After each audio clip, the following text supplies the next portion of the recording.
पे मैगी खतरनाक। और पूरा बीके है लोग दिखा इनको दिखा।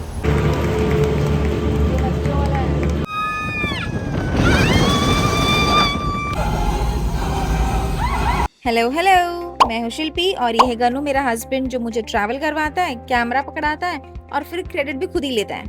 अगर तुमने हमारे वियतनाम सीरीज के पहले 4 एपिसोड्स नहीं देखे हैं तो अभी जाओ, मैं यही हूँ, कहीं नहीं जाऊंगी। और जो ऑलरेडी कॉट अप है, वेलकम बैक गाइस, तुम्हारा इंतजार था। ये है एपिसोड 5th और ये वीडियो थोड़ी लंबी है, तो पॉपकॉर्न लो, कंफर्टेबल हो जाओ और फोन को डीएनडी पे डालो, क्योंकि आज वंडर्स ऑफ वियतनाम में राइड्स, एक फुल ऑन शो और ग्रैंड सेंट्रल सब कवर हो रहा है। बेसिकली गनू ने एक दिन में पूरा का पूरा फुकॉक प्लान करने की कोशिश की है और मैं बस साथ में हूँ सरवाइव करती हुई। So let's roll into the video.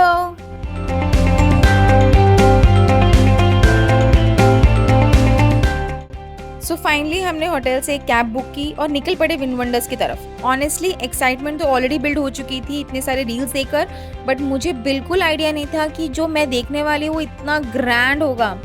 और फिर फाइनली जब हम विन वंडर्स पहुंचे, सबसे पहले तो एंट्रेंस देखकर ही मैं इम्प्रेस हो गई। इतनी धूप थी तो ऑब्वियसली प्यास तो लगनी थी, तो इसलिए हमने यहाँ पे जूस शॉप में रुके, तो जहाँ पे हमने इंग्लिश सबटाइटल्स तो देखे ही, हिंदी में भी सबटाइटल्स लिखे हुए थे, तो दैट वाज इंटरेस्टिंग कि इंडियंस की डिमांड ज़्यादा है।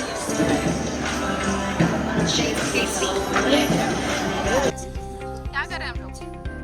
अभी हम लोग ना विन वंडर्स में आए थे, तो यहाँ पर ना एक सिस्टम है कि मतलब बग्गी होती है, सिर्फ ऐसे बग्गी आपको दिखेगी, तो वो बग्गी से भी आप घूम सकते हो क्योंकि बहुत बड़ा है ये। तो ऐसे आपको बग्गी से घूमने के लिए ऐसे आपको टिकट्स मिलेंगे। हाँ, 150 VND पर पर्सन, मतलब ऑलमोस्ट कितना हो गए, 300 साढ़े 300 ही कुछ हुए हैं। ठीक है, ऐसे पकड़ लो आप लोग इंडियन में। तो ये बहुत बड़ा है, तो आप बग्गी लेके घूम सकते हो, तो ऐसा आपको कंफर्टेबल रहा है। जैसे कि आपको पता है कि हम लोग विन वंडर में अभी घूम रहे हैं, तो यहाँ पर ना बहुत सारे इंडियंस आते हैं। एज यू नो कि वियतनाम में घूमने के लिए बहुत सारे इंडियंस हैं। तो यहाँ पर अभी हम लोग को ना महाराजा, जैसे कल भी हम लोग ने ना एक इंडियन रेस्टोरेंट में खाना खाया था महाराजा करके, मेरे ख्याल से, आई एम नॉट श्योर, मेरे ख्याल से उनका ही ये एक जॉइंट है। तो यहाँ पर ना आप खा सकते हो। देखो इंडियन सारी चीजें यहाँ पर दी हुई है। यहाँ पर पानी पूरी, ये सब भी कुछ चीजें, दही पूरी, चाय है, फिर चाट पापड़ी, ये हमारे जो भी इंडियंस, मतलब हम लोग रेगुलर स्नैक्स वगैरह खाते हैं इवनिंग में या फिर ऐसे, तो ऐसे बहुत सारी चीजें यहाँ पर लगी हुई है। ठीक है, तो आप लोग यहाँ पर आके खा सकते हो।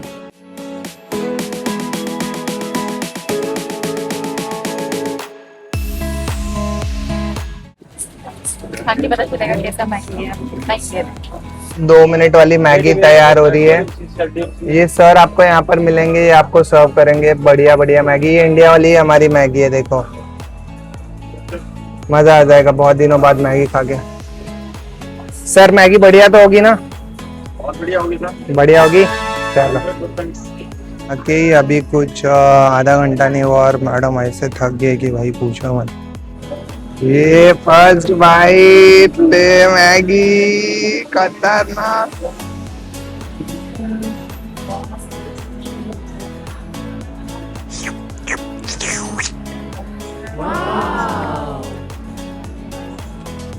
सही है, बहुत सही है। विन वंडर सिर्फ एक अम्यूजमेंट पार्क नहीं लग रहा था, it's like a complete world of entertainment. हर तरफ colourful structures, beautifully design pathways और एक लाइवली एटमॉस्फेयर था जो इंस्टेंटली वेकेशन मोड ऑन कर देता था। हर डायरेक्शन में कुछ ना कुछ एक्साइटिंग नजर आ रहा था। कहीं थ्रिलिंग राइड्स थी, कहीं ब्यूटीफुली थीम्ड एरियाज और कहीं इतने सुंदर सुंदर कॉर्नर्स जो लिटरली फोटो खींचने के लिए इनवाइट कर रहे थे। मेरा तो कैमरा बंद करने का मन ही नहीं कर रहा था।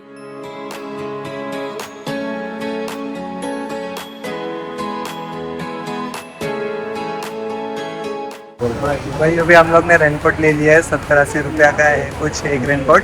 अभी हम लोग जा रहे हैं वाटर राइड में, थोड़ा सा फाउंटेन है वहाँ पर, तो वहाँ से पानी वगैरह आता है।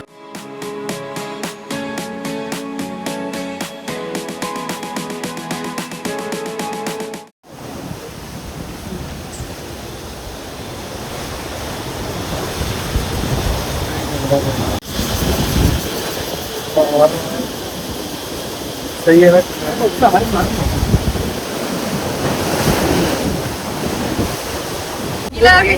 भाई? यहाँ पर है ना वो यहाँ के लोग बैठे हुए, पता नहीं है टूरिस्ट है कि यहाँ के लोकल है, शायद टूरिस्ट हो गए, इनको पता नहीं है कि अभी यहाँ पर पानी आएगा, और ये ऐसे ही आ गया। हम लोग ने तो रेनकोट ले लिया था भाई, इनको एक्सपेक्टेड ही नहीं था पानी आएगा, और ऐसा पानी आया है ना, और पूरा भीग गए लोग, दिखा इनको दिखा। तो राइड में ना इतना कुछ खास था नहीं, बट अभी ना ये अभी आपको दिखाते हैं कि ये लोग तालियां ऐसे मारते ना, मतलब राइड ऐसी थी कि भाई 1000 को ऊपर से नीचे पानी में छोड़ दिया। पहले ऐसा कुछ था ही नहीं भाई इस साल में। अभी देखो ऐसे तालियां बिलियां मारेंगे ना कि पूछो मत, को दिखाता हूँ आपको।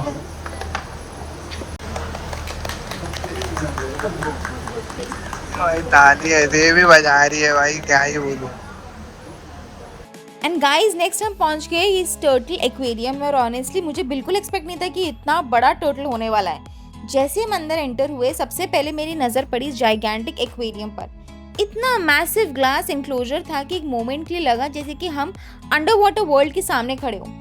क्रिस्टल क्लियर वाटर के अंदर dozens of fishes gracefully swim कर रहे थे, और उन्हें इतने क्लोज से देखना जेन्युइनली फैसिनेटिंग था।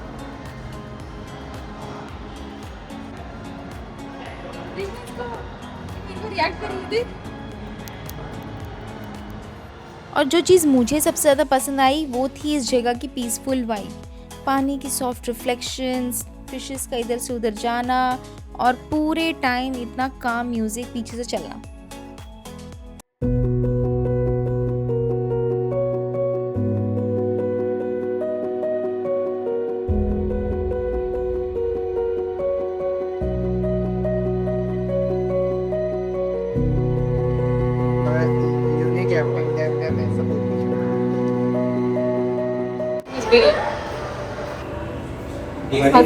फनस मच्छी जो है मैंने पहली बार देखी है। जिनको पता नहीं फनस क्या होता है, वो जैक फ्रूट, वो फनस मच्छी है, और इसके अंदर देखो बाकी सब मच्छियाँ जा रही है। ये फंस गई है इसकी आंख में, ये जो क्रोकोडाइल है बनाया हुआ, इसकी आंख में फंस गई है। धीरे धीरे बाहर आने का कोशिश करिए, आ गई ऑलमोस्ट।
और फिर हम पहुंच गए विंड वंडर्स के वाटर पार्क में, जहां सब लोग मजे कर रहे थे, लेकिन 2 लोग के सिवाय हम, क्योंकि जीनस की तरह मैं वाटर क्लोथ लाना ही भूल गई। वाओ।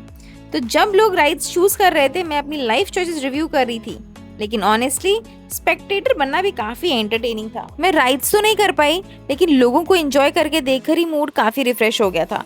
और lesson of the day, travel essentials भूल जाओ चलेगा, लेकिन वाटर पार्क जाकर कपड़े भूल जाओ तो फिर बस मेरी तरह खड़े होकर दूसरों की एडवेंचर स्टोरी देखनी पड़ेगी।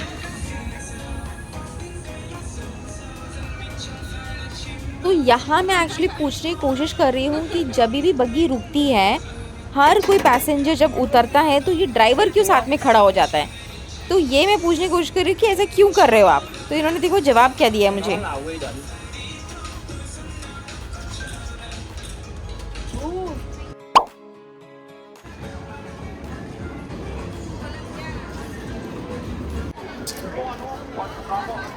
चलना, सॉरी, बिग नो। चल इसमें चल। इसमें आई हैव नो इश्यूज, इसमें हम लोग जा सकते हैं।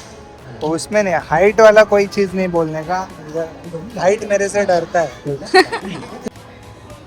इस वाले में सब इंडियंस बैठे हैं। ये बेसिकली क्या है ना, अपने मेले में नहीं होती है राइड, तो ऐसा काइंड ऑफ फीलिंग है, थोड़ा मेले वाली फीलिंग है भाई। बैठे सब लोग आए अभी, लेकिन फर्क इतना ही है कि इधर 3,000 की पर्ची काट ली भाई। उधर कुछ 50-100 में काम बन जाता है। नहीं अभी तो महंगा हो गया। 150 राइड होती है 100 रुपए की, 150 200। तो उसमें देखा जाए तो ये ठीक है मेरे ख्याल से ना। ठीक है, अगर तू अच्छा, हर बुरा राइड नहीं का है। भी 100 लेगा तो तेरा 3,000 से ऊपर ही बिल जाएगा। नहीं बुरा नहीं है, अच्छा है। और यहाँ पर मतलब क्लीन, नहीं तो अपने यहाँ पर किधर कुछ पड़ा है किधर कुछ पड़ा है। एक्चुअली मतलब हम सबको ही मिलके ना कुछ सीखना चाहिए भाई। यहाँ से मतलब बहुत अच्छा, मतलब सबको ही एकदम सिस्टमेटिकली, ऐसे नहीं, एकदम सिस्टमेटिक, एकदम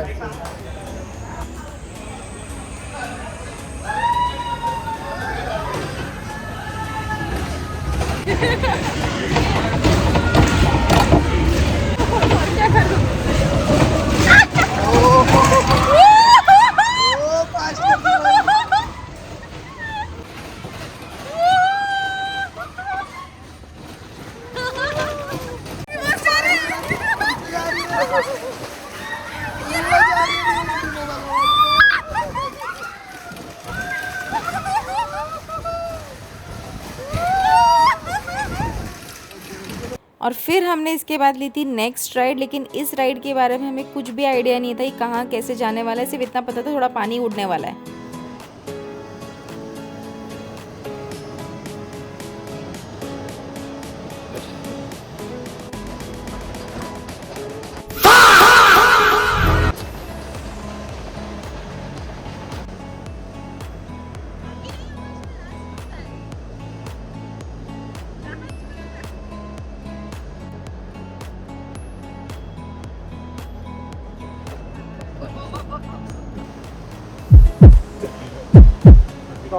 डर का माहौल है।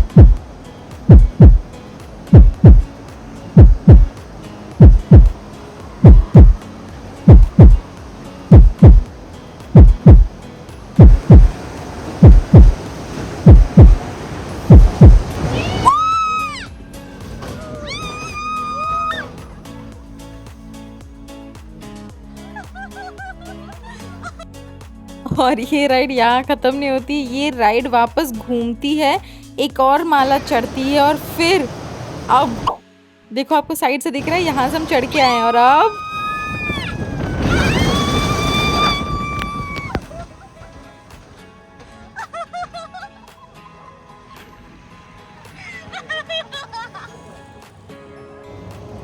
कैसा लग रहा है? चिल माहौल एकदम, कोई टेंशन है, मस्त बस मैं डर गया थोड़ा।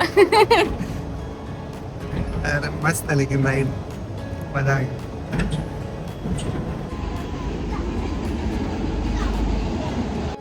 ये वाली राइड सिर्फ तू देख और फिर तू बता तू कर पाएगा कि नहीं।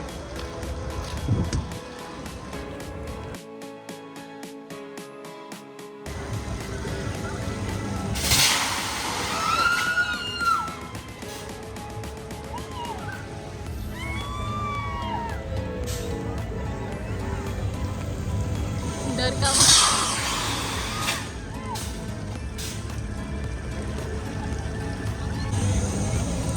मेरे से तो हो ही नहीं पाएगा भाई, कभी लाइफ में नहीं हो पाएगा ये सब। गनु को एक्चुअली एक्रोफोबिया है, which is fear of Heights. इसीलिए ये कोई भी राइड्स या ऊंची जगह पे जा नहीं सकता। अगर रोप वे भी होगा तो भी वो वहाँ पे भी नहीं जा सकता, because he has a lot of fear of Heights. वो नीचे देख ही नहीं पाएगा। इनफैक्ट उसको स्वेटिंग होना शुरू हो जाती है काफ़ी ज़्यादा। लेकिन इसने इतना राइड्स किया, वो भी मेरे लिए बहुत था, and we enjoyed a lot. भाई अभी ना यहाँ पर विन वंडर में ना हम लोग को ना फूड कूपन मिला था। यहाँ से फूड कूपन वगैरह में ऐड ऑन करना पड़ेगा आपको यहाँ पर कूपन लेके 200 रुपया का, मतलब वियतनामीज 200 रुपया, सॉरी पर पर्सन 200 रुपया, मतलब 400 रुपया आपको ऑलमोस्ट पे करने पड़ेंगे। और आपको यहाँ पर फूड मिलेगा, ये सब है, देख लो आप एक बार। दाल मखनी में दाल ही नहीं था भाई, और ना ही मखनी, कुछ नहीं था। पनीर तो चाहिए नहीं, पनीर तो है ही नहीं। ये भी चना मसाला कुछ इतना खास नहीं है। बेसिकली है ना, मैं आपको बोला, ये सिटिंग वगैरह ये चकाचौंध पे मत जाना भाई, टेस्ट बिल्कुल भी नहीं है, कुछ भी टेस्ट नहीं है। 1 भी रुपया यहाँ पर स्पेंड मत करना खाने के लिए। फूड वाउचर हो सके तो अवॉइड करना, यहाँ पर कुछ भी अच्छा नहीं था। आप बाहर किसी इंडियन रेस्टोरेंट में जाके अच्छा कुछ खा सकते हो यहाँ पर, जैसे कि मैंने आपको कल दिखाया था कि महाराजा रेस्टोरेंट है, और ऐसे बहुत सारे यहाँ पर रेस्टोरेंट है। वहां पर आप लोग आपका जो डिनर या लंच प्लान कर सकते हो। यहाँ पे मत आप लोग खाना, ठीक है? यहाँ पर बिल्कुल भी अच्छा नहीं था, कुछ भी, एक भी चीज यहाँ पर मुझे अच्छी नहीं लगी है। और यहाँ पर ना सब जगह वही इंडियंस की बात करें, इनके कुजिन्स की बात नहीं कर रहे, हम लोग को इनके बारे में कुछ पता है नहीं। तो इंडियन जो था 1% भी अच्छा नहीं है, किसी ने कुछ भी नहीं भाई, खाना ही मत यहाँ से। बस पानी अच्छा था, पानी एकदम ठंडा ठंडा था।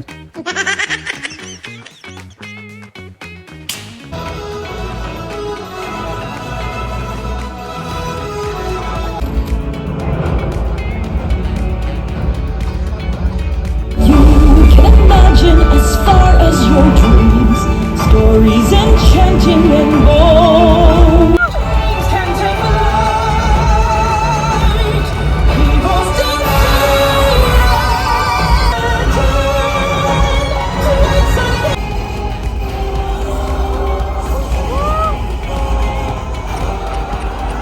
Oh my God!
अगर मुझे बिना कोई कॉन्टेक्स्ट के यहाँ छोड़ देते ना तो शायद मुझे पता भी नहीं चलता मैं वियतनाम में ही हूँ।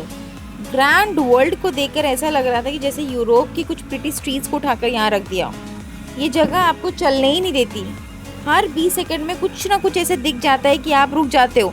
एक फोटो यहाँ, एक वीडियो यहाँ, और देखते ही देखते पूरी गैलरी भर गई।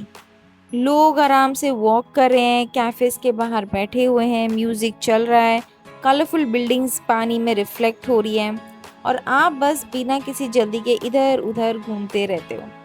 सच बोलूँ तो यहाँ करने के लिए कुछ स्पेसिफिक हो या ना हो, सिर्फ घूमना भी काफ़ी इंजॉयबल लग रहा था। और कुछ जगहों की वाइब एक्सप्लेन नहीं की जा सकती, उन्हें बस एक्सपीरियंस करना पड़ता है। ग्रैंड वर्ल्ड मेरे लिए एग्जैक्टली वैसी ही जगह थी। और हाँ, वियतनाम की हाईलैंड्स कॉफ़ी को ट्राई करना तो बनता है। ये यहाँ के मोस्ट पॉपुलर कॉफ़ी ब्रांड्स में से एक है। कॉफ़ी का फ्लेवर काफ़ी रिच, बोल्ड और एरोमेटिक है। इनफैक्ट मैं अपने साथ भी लेकर आई हूँ यहाँ पे। अगर आप कॉफ़ी लवर हो तो चांसेस है कि आपको ये काफ़ी पसंद आएगी। घूमते फिरते एक कप हाईलैंड्स कॉफ़ी के साथ ब्रेक लेना डेफिनेटली वर्थ इट है। और फिर मेरी नज़र पड़ी स्क्रैप शॉप पर। बस फिर क्या था, डाइट को बोला बाय बाय और दे दिया एक बनाना नटेला क्रेप का ऑर्डर। सबसे पहले इन्होंने फ्रेश क्रेप का जो बैटर था वो स्प्रेड किया, फिर उसको अच्छे से नीटली फोल्ड किया, और जब भी फोल्ड कर रहे थे मेरे मुंह में बहुत ज़्यादा पानी आ रहा था। एंड देन उसके अंदर उन्होंने जेनरस नटेला का स्प्रेड किया, एंड देन उसके ऊपर स्लाइस बनानास ऐड किए गए। और सच कहूँ उसकी खुशबू इतनी टेम्पटिंग थी कि वेट ही करना मुश्किल हो रहा था। और उसके बाद उन्होंने उसके ऊपर डाला चॉकलेट सिरप। मैंने थोड़ा और ऐड करवाई कि भाई जब डाइट को बोला है बाय बाय तो अच्छे से ही करना चाहिए ना, एंजॉय। और फिर आई दूसरी स्टार डिश, रोल्ड आइसक्रीम। इसकी मेकिंग प्रोसेस देखना ऑलमोस्ट एक लाइव परफॉर्मेंस जैसा लग रहा था। सबसे पहले कोकोनट क्रीम को आइस कोल्ड मेटल सरफेस पे डाला, फिर उसे बार बार स्प्रेड किया गया, स्क्रैप किया गया और मिक्स किया गया जब तक कि टेक्सचर परफेक्टली स्मूथ नहीं हो गया। उसके बाद उस मिक्सचर को पतला करके स्प्रेड किया गया और फिर एक स्क्रैपर की हेल्प से धीरे धीरे रोल किया गया। और पता नहीं क्यों लेकिन उन परफेक्ट आइसक्रीम रोल्स को बनते देखना स्ट्रेंजली सैटिस्फाइंग लग रहा था। फाइनली रोल्स को कप में अरेंज किए गए, टॉपिंग्स ऐड हुई और पूरा का पूरा डेजर्ट इतना एस्थेटिकली प्लीजिंग लग रहा था कि जैसे खाने से पहले बस एक फोटो ले लें। एक तरफ वार्म चॉकलेटी बनाना नटेला क्रेप और दूसरी तरफ creamy refreshing coconut rolled ice cream. Vlog and करने से पहले एक छोटा सा मोमेंट शेयर करना है। मैं एक लोकल शॉप में थी, यहाँ पे बस कैजुअली चेक कर रही थी यहाँ क्या क्या मिलता है, तभी इनकी शॉप की ओनर मुझसे बात करने लग गई और पता ही नहीं चला शॉपिंग कब कॉन्वर्जेशन में कन्वर्ट हो गई। और वो मुझे अपने फ़ोटोज़ दिखाने लग गई, अपनी वियतनाम की मेमोरी शेयर करने लग गई और इतनी स्वीट और फ्रेंडली थी कि लगा ही नहीं हम पहली बार मिल रहे हैं। वो बेचारी इतना कुछ बोलना चाह रही थी लेकिन हमारी लैंग्वेज का इतना प्रॉब्लम है इसीलिए वो कुछ ज़्यादा बोल ही नहीं पा रही है। कभी कभी सबसे यादगार मेमोरीज उन लोगों से मिलती है जिनको आप मिलने का प्लान भी नहीं करते हैं। और इसी स्वीट नोट पर ये व्लॉग यहीं एंड करते हैं। मिलते हैं नेक्स्ट एडवेंचर में। Bye bye guys.